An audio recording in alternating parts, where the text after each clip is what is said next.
In English, the verb agree combines with specific prepositions like on or with to create phrasal verbs, producing new meanings. In Arabic, the verb agree is يوافق. يوافق. يوافق. This verb follows form pattern number 3, typically shown as يفاعل in the present tense and فاعل in the past tense. Applying this form pattern results in يوافق in the present tense and وافق in the past tense.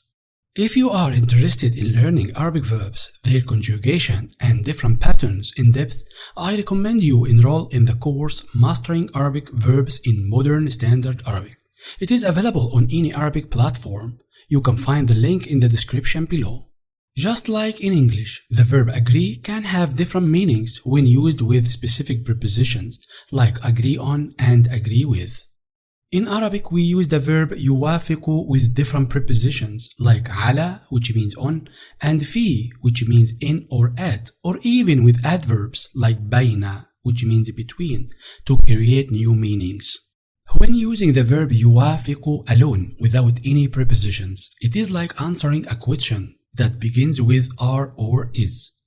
For instance, هل أنت توافق؟ هل أنت توافق؟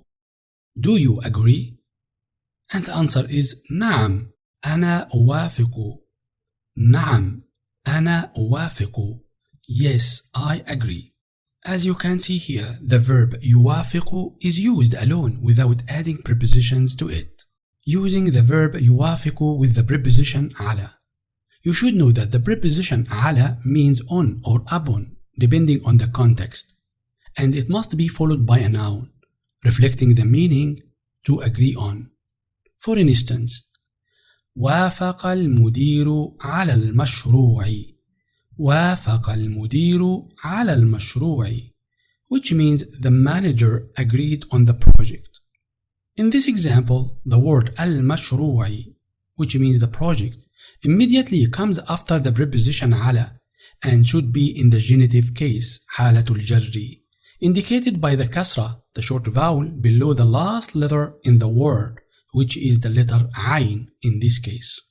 If you are interested in learning more about noun case endings, I recommend you enroll in the course A Journey to Modern Standard Arabic Mastery by instructor Dr. Dirar Muhammad, available on AnyArabic platform.